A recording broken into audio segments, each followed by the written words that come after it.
Welcome back to another Swordmaster Publications presentation. My name is Ernie Lawrence. Unfortunately, you're not going to be able to see me today because I am having a little bit of trouble with my camera. Again, been having some technical difficulties here and I'm not sure what's going on, but I wanted to get this chapter out and get to the close of Deuteronomy since we're right here at the end of it. Chapter 33 is the last blessing of Moses before he heads up the mountain. He's going to speak to each of the tribes here and give them a blessing before he heads out. So let's get started. Deuteronomy chapter 33 and verse 1. And this is the blessing wherewith Moses, the man of God, blessed the children of Israel before his death. So notice here that Moses is called the man of God. Man of God is a term that's used quite frequently throughout the Old Testament and some in the New Testament to indicate somebody who is not only somebody who speaks as a prophet of God, but really is somebody who has a closer, personal relationship with God in a way that a lot of people do not have. So it's important to understand that. We're going to see that a little bit more as we come to the end of the chapter and as we get into chapter 34. All right. Verse 2. Verse 2 has got a lot in it, a lot to unpack we're going to talk about here. But just bear with me as we get through all this. And he said, Jehovah came from Sinai and rose up from Seir unto them. He shined forth from Mount Paran, and he came with 10,000s of saints. From his right hand went a fiery law for them. All right, so the first thing I've highlighted here is the word came. The idea of the Lord coming is throughout scriptures. It's not a one-time deal. We can see the Lord coming very, very often. He came to the Garden of Eden. He came to Noah. He came to Abraham. He came to Egypt to do the plagues, particularly the 10th plague. He came in the form of the fiery pillar and the cloud that protected them and followed them throughout, baptized them in the Red Sea and whatever. We see in the book of Isaiah the Lord coming in terms of judgment against wicked nations. And so this idea that the Lord comes is a unique thing to the end of time, is just not supported in Scripture. The Lord comes to mankind quite frequently, actually, because he is a personal being. He is not some being that is so far removed from us that we don't have any contact with him, as the deists often believe.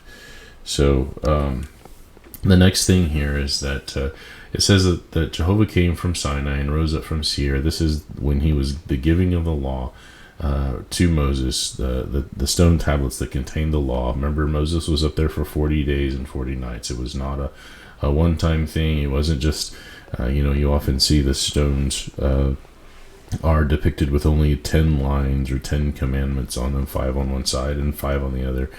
But really, he was up there for 40 days and 40 nights, and the stone was covered in the law, not just those 10 commandments. And then it says he shined forth from Mount Paran, that is, Jehovah did, and came with 10,000s of saints. Now here's where it gets a little interesting. So it says here, from his right hand went a fiery law. The fiery law, fire is always a sign of judgment, of God's righteousness, of his justness.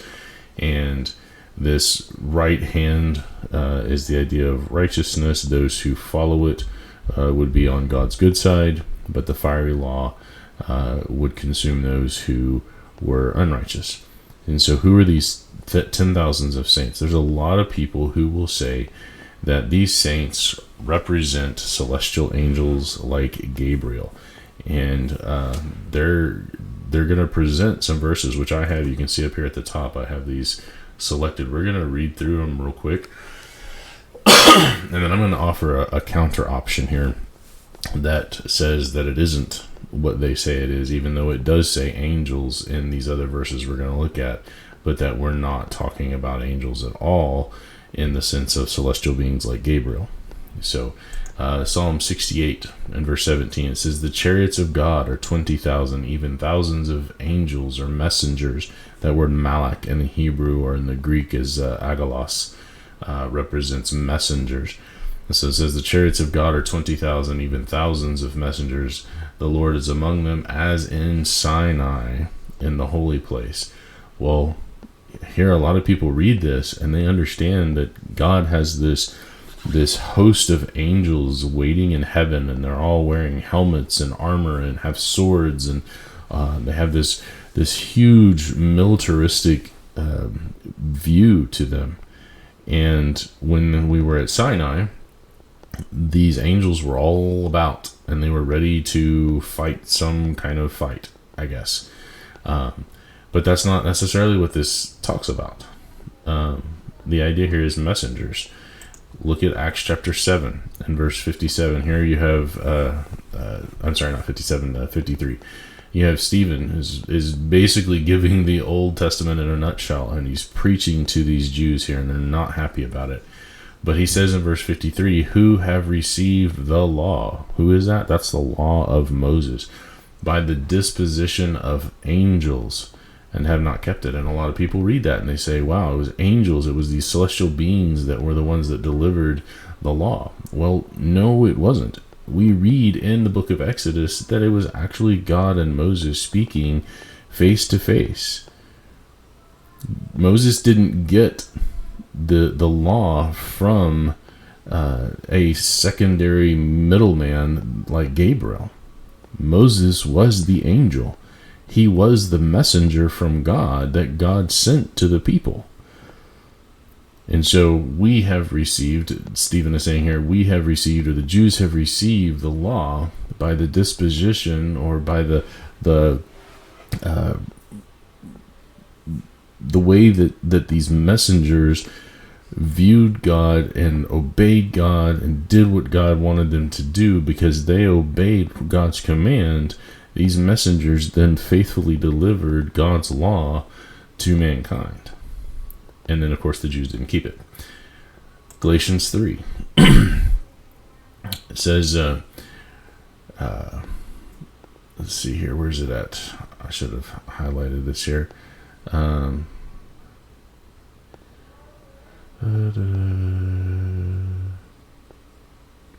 I'm pretty sure.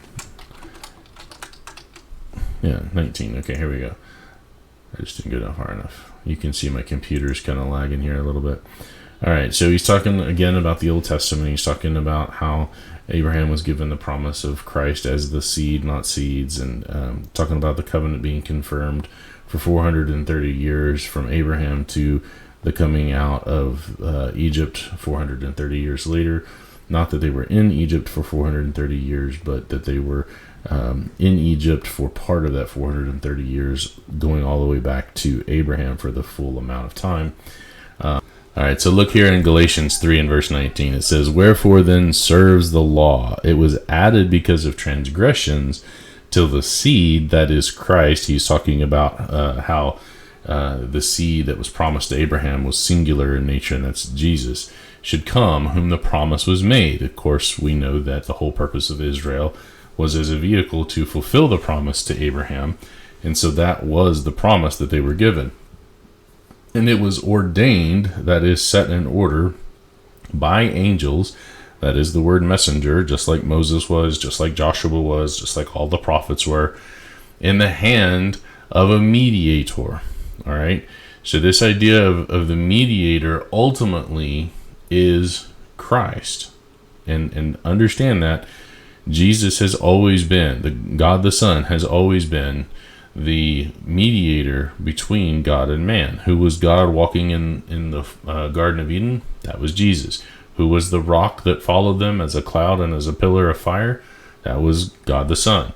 All of those are the one mediator between God and men, which is Jesus Christ, God the Son. And so this idea of angels that we read here in Galatians 3 and in all of these other passages refers to the human messengers. This last one here is in Hebrews chapter 2. It says, for if the word spoken by messengers was steadfast. And so he's talking about the Hebrew writers looking back at the Old Testament. He's talking about the Jews and what they should have been doing and paying attention to the things that were written.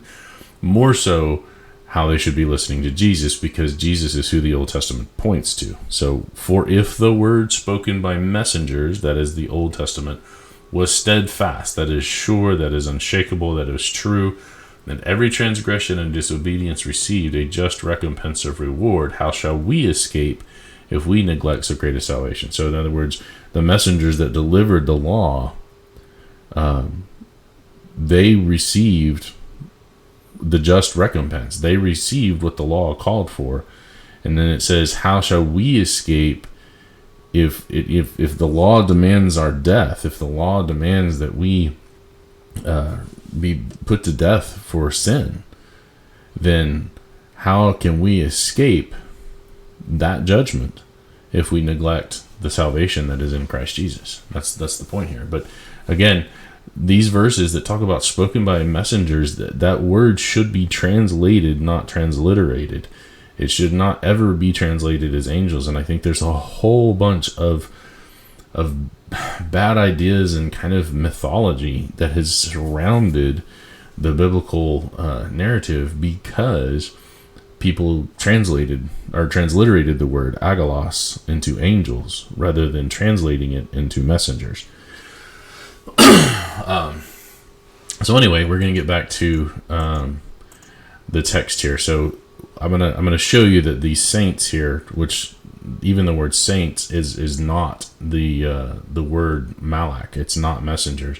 But I'm going to show you here in a second that these saints are not indeed the celestial angels like Gabriel, but they're actually men.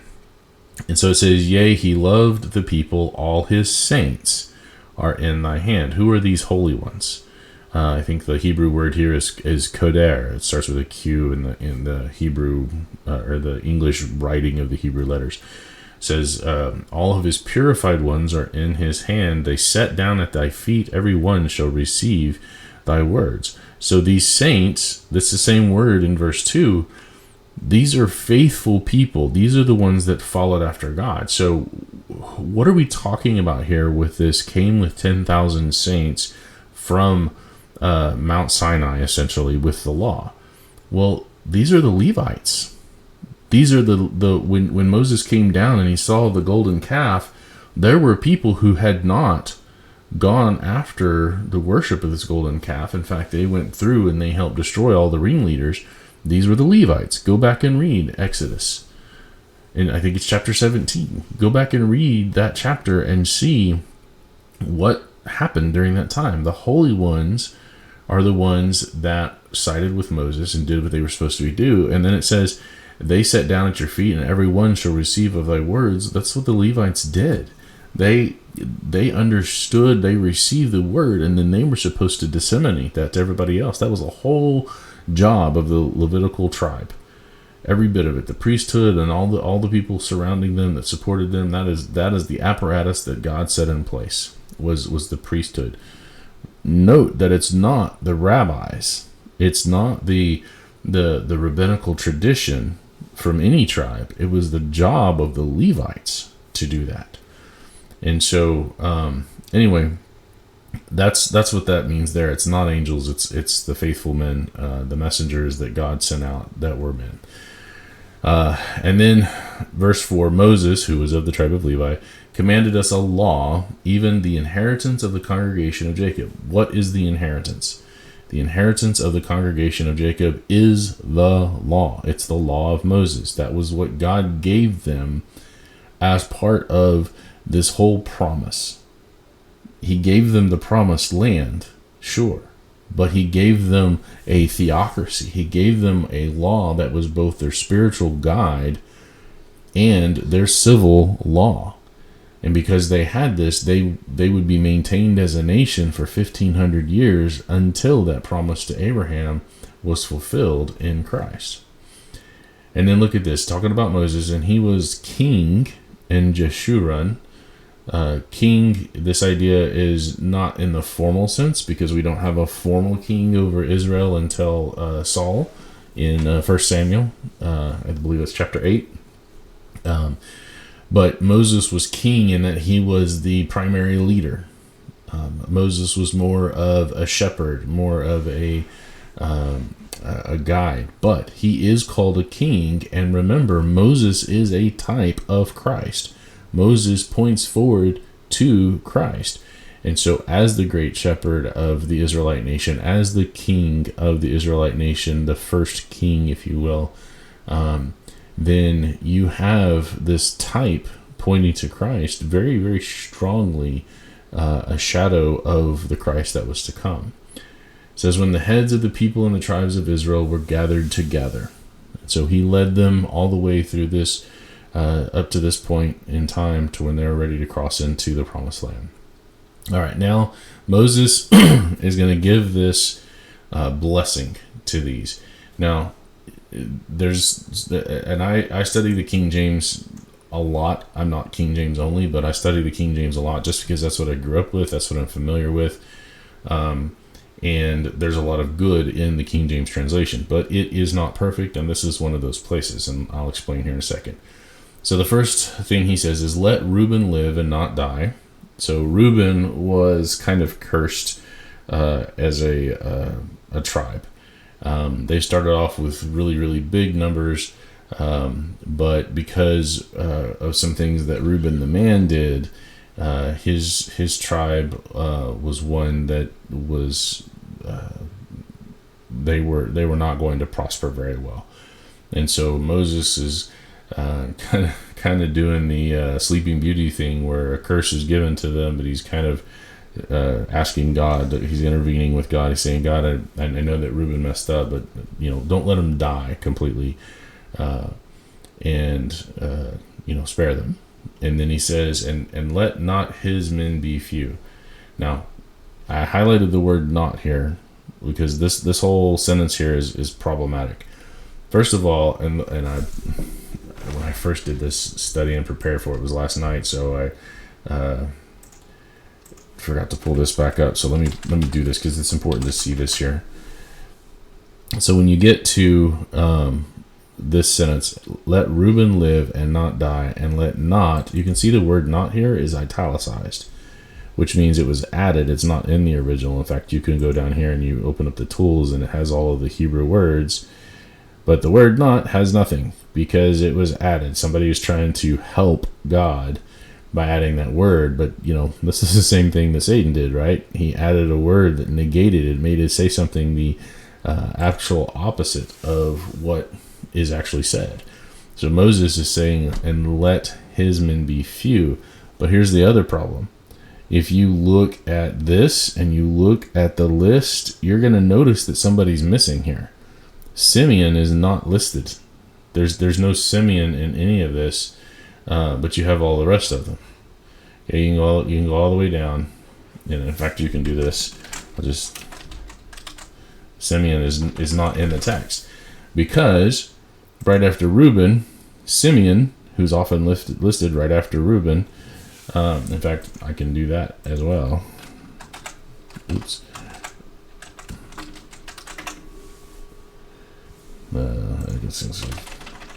Did I spell Reuben wrong? Probably. Well, no, I can't spell. Yeah, EU. All right. Sorry about that. Now let's see if we can find it. There we go. So Reuben and Simeon. Reuben and Simeon. Reuben, Simeon. Reuben, Simeon. All the time, those two guys are listed because they are full blood brothers. They're one born right after the other, and so you have them listed that way. But Simeon's not listed in this text because Simeon belongs right here, and let Simeon that his here. This should be Simeon. Let Simeon's men be few, and we see this in the actual history. When you march through the books of history, you're going to see Simeon they ended up being almost nomadic in the way that they wander around. Their land that they have is small, and there's not many of them, and that this blessing here is fulfilled in what Moses says here because of, again, a lot of the sons of Leah were not good guys, and that translated down through the generations in the way that they ended up getting blessings and falling in the wilderness and eventually becoming part of the northern tribes and going into Assyrian captivity and then into nothingness as a kingdom. Okay, so a little bit of interesting trivia there about translations, but this should be Simeon. Let Simeon's men be few, as opposed to this word not and his. So, all right, and then we move on, and this is the blessing of Judah. He said, "Hear Jehovah, the voice of Judah, and bring him unto his people." Okay, so this idea of Judah, we know that Jesus came from the line of Judah.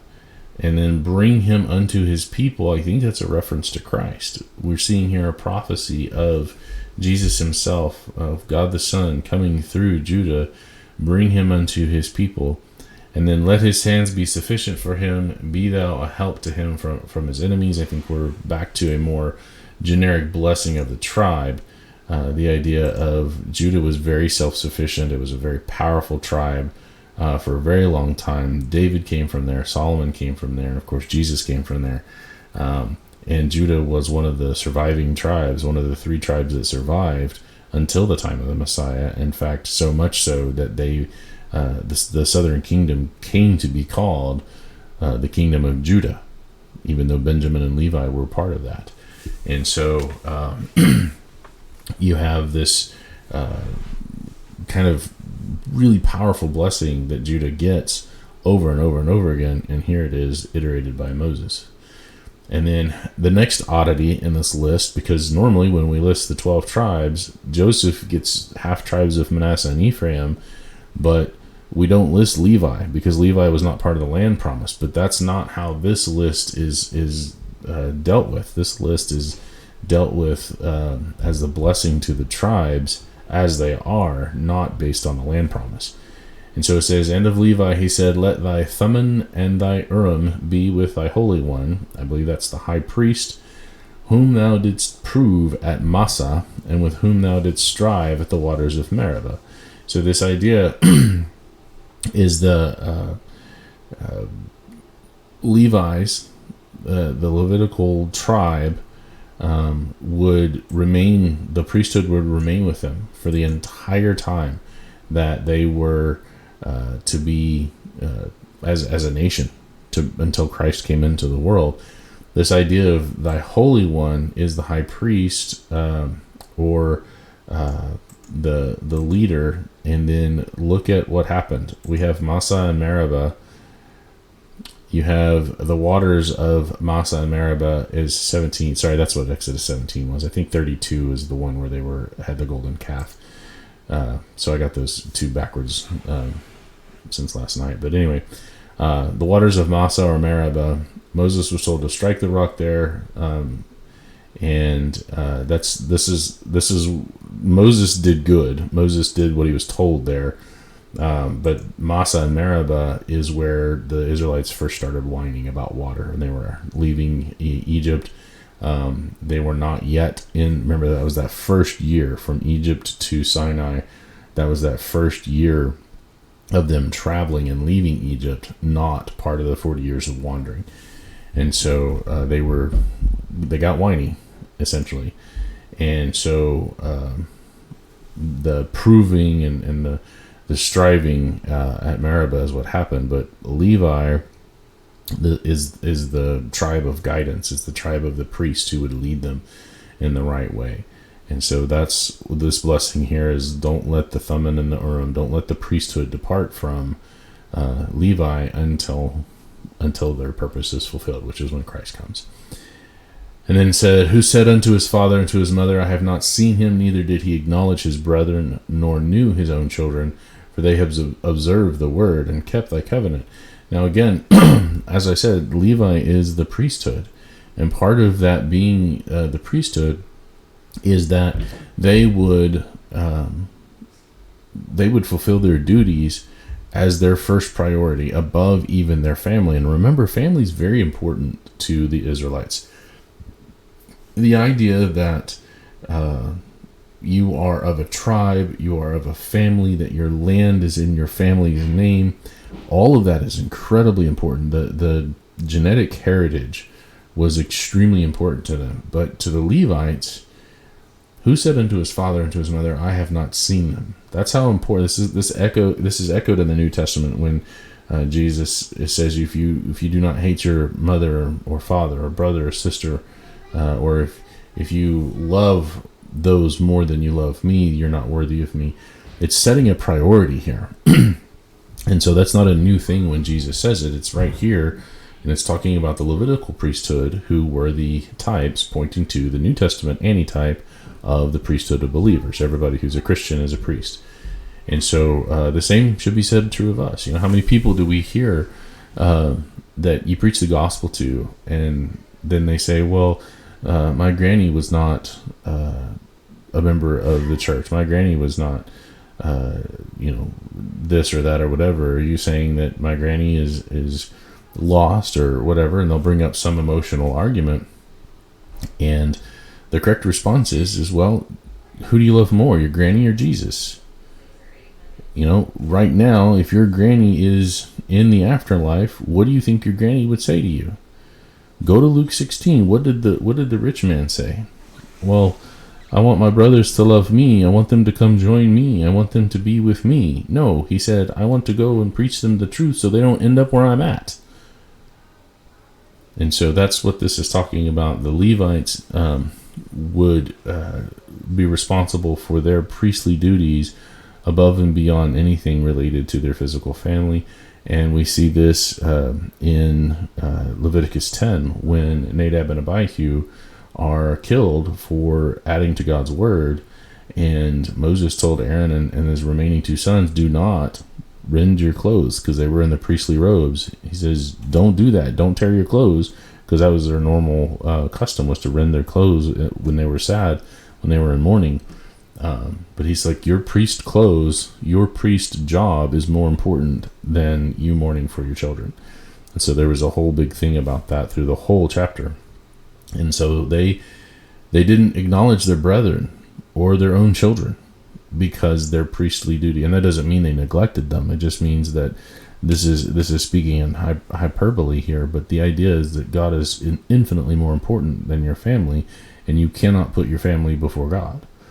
And then it says, for they have observed the word and kept thy covenant. This is Levi. So Levi, even though the man Levi had some major issues and was not allowed to have part of the land promise, God redeemed Levi as a tribe by giving them this great responsibility. And a lot of the time, they did a really good job of it. You saw how Aaron's third son took charge and was just really on top of things all through the book of Numbers. And so that's the blessing that Moses gives to Levi. And then you can see that they continue down talking about Levi here. This says, they shall teach Jacob thy judgments. Jacob is Israel, the nation. Very important here, especially when you get into like Romans chapter 9, when it talks about Jacob and Esau and how God loved Jacob but hated Esau. He didn't love or hate the individuals that way. He's talking about Jacob, the nation.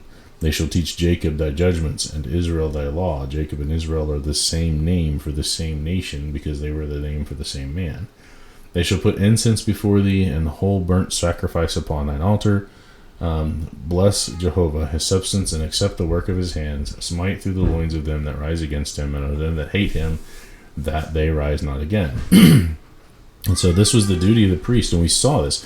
We saw the priest leading the army. When you go back to Numbers, go back to Numbers 26, I believe, because Balaam is 22 through 24, and then in 26, I can't remember the name for some reason, but I want to look that up. When they go against the Midianites, the northern Midianites, where is it at?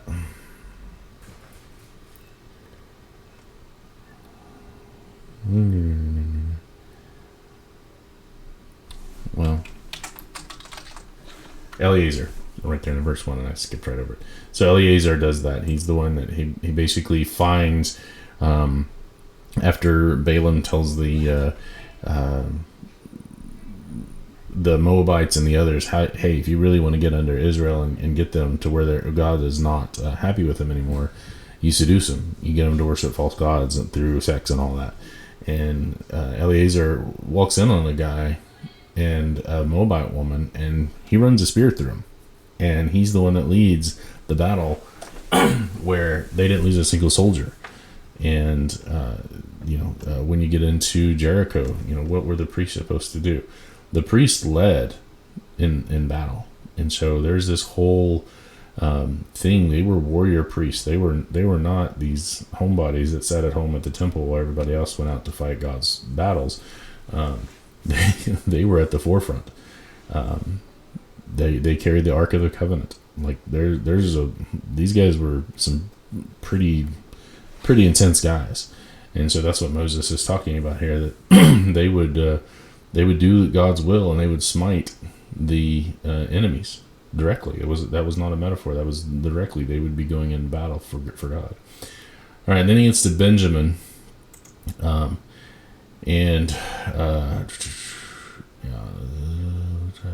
tribe of Benjamin was one of the two southern tribes. Levi was there but not counted. When the kingdom split, their territory abutted up to Jerusalem and included Mount Moriah. This blessing was a special blessing looking forward to Benjamin's survival as a tribe all the way up to the time of Christ. Mount Moriah is an important mountain. It is the mountain where Abraham took Isaac up to sacrifice as a type pointing to Christ. It is, a lot of people believe, the same mountain that is Calvary or Golgotha, and it is where Christ himself was crucified. So it is actually in the tribe of Benjamin that those things take place. But it says, and of Benjamin he said, the beloved of Jehovah shall dwell in safety by him, and the Lord shall cover him all the day long, and he shall dwell between his shoulders. And so he was going to be right next to Judah. He was going to be right next to Jerusalem.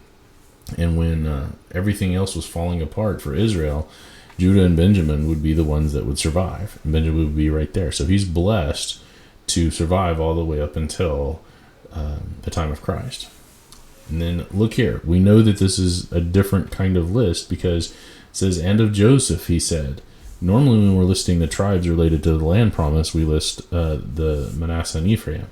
But here we're listing Joseph and Levi explicitly. And of Joseph he said, blessed of Jehovah be his land, for the precious things of heaven, for the dew and for the deep that couch beneath, and for the precious fruits brought forth by the sun, and for the precious things put forth by the moon, and for the chief things of the ancient mountains, and for the precious things of the lasting hills, and for the precious things of the earth and fullness thereof, and for the goodwill of him that dwell in the bush.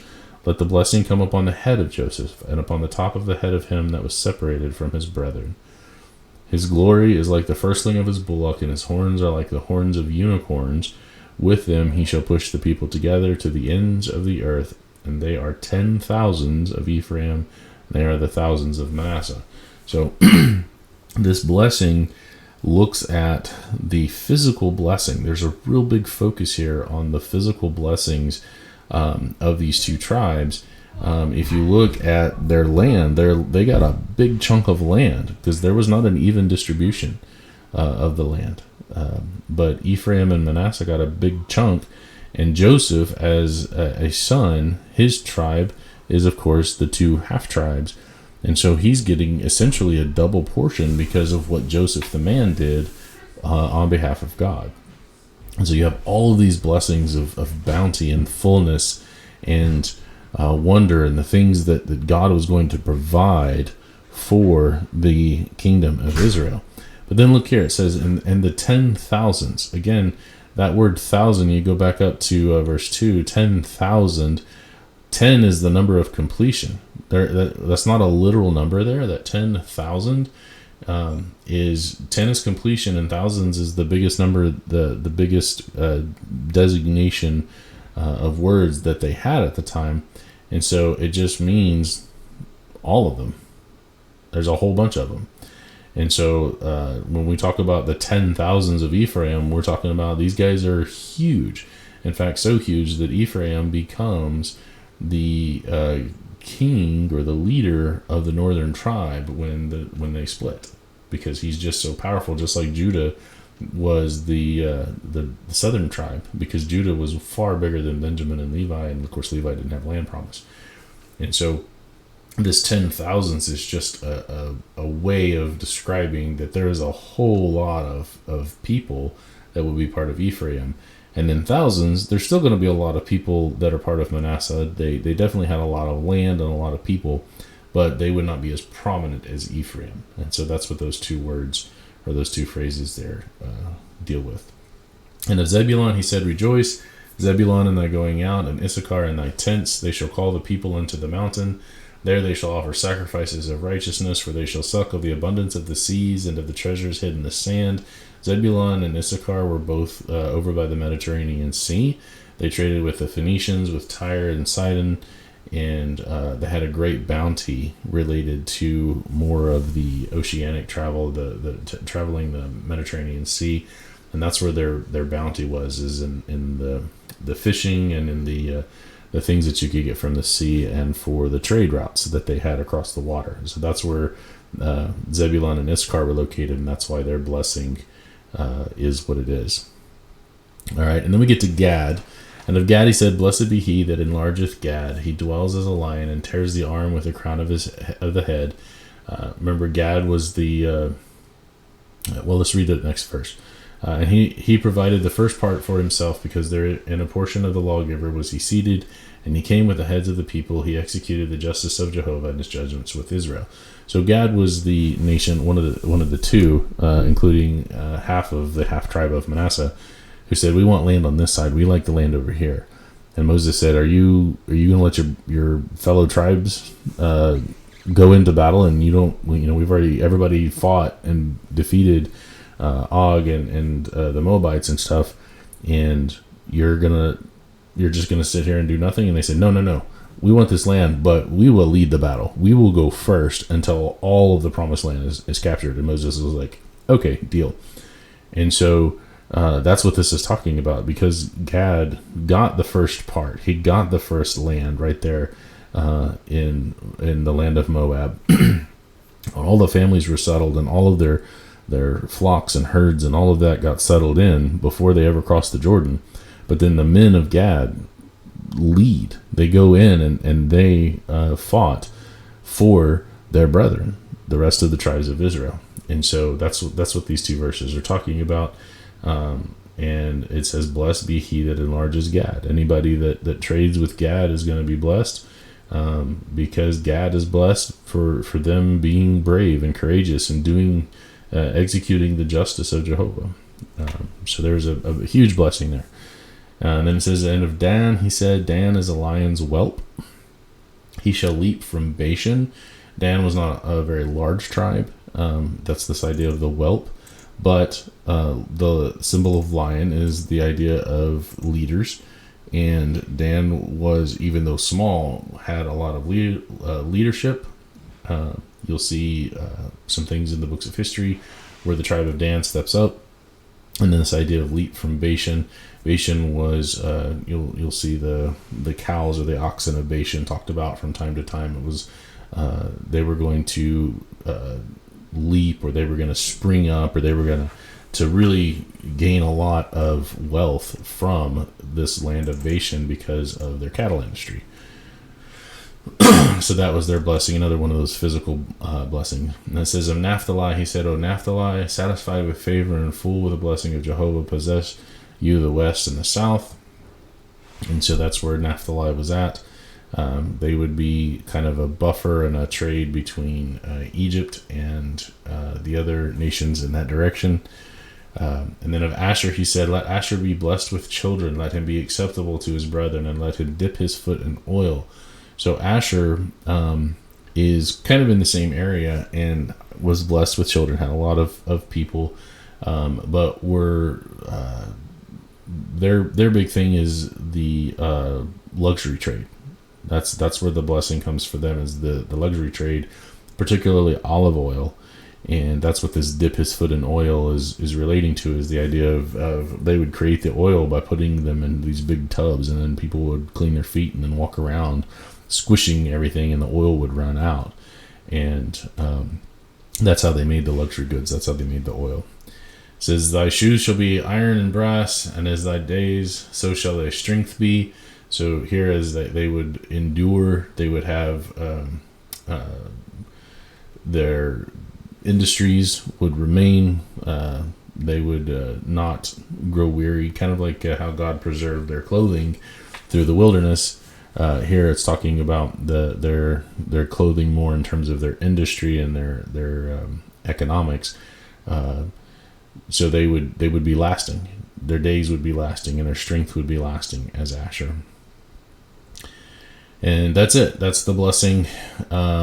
We have covered all of that Moses says to them, and then he kind of wraps it all up. He says, there is none like unto God of Jeshurun, who rides upon the heaven in thy help, and in his excellency on the sky. Again, talking about this idea of the Lord comes. The Lord came from Sinai. The Lord riding on a cloud in Isaiah 19. The riding on upon heaven to help. This is not a one-time thing. We don't just see it in the Olivet Discourse, or we see it in Mark 9:1, where Jesus is talking about him coming back. And so many people see that, and because they think it's only one time, then they're like, oh, that must be the end of time. But it's not.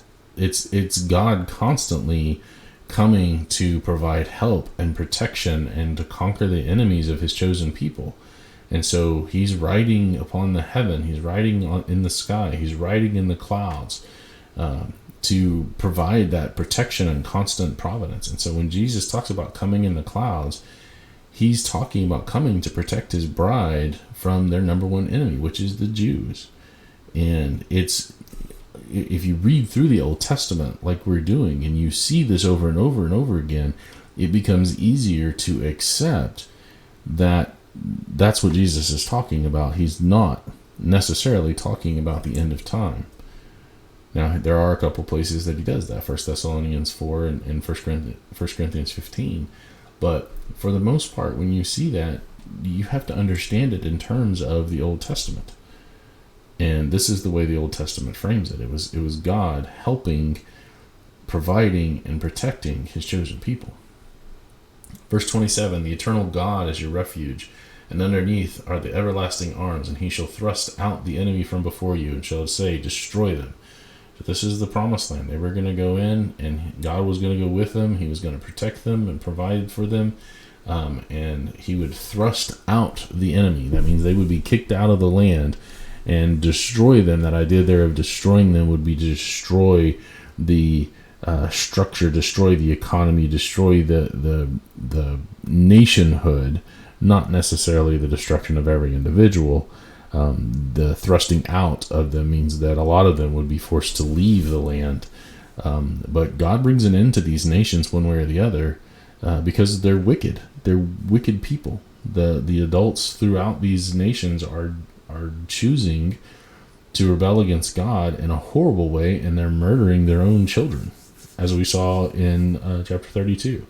So that's why God tells Moses, tell him this. Israel then shall dwell in safety alone. There will be no other nations in that area. They would dwell in safety there. God would protect them, provide for them. The fountain of Jacob shall be upon a land of corn and wine. Also his heavens shall drop down dew. So that word heaven there, of course, is the sky.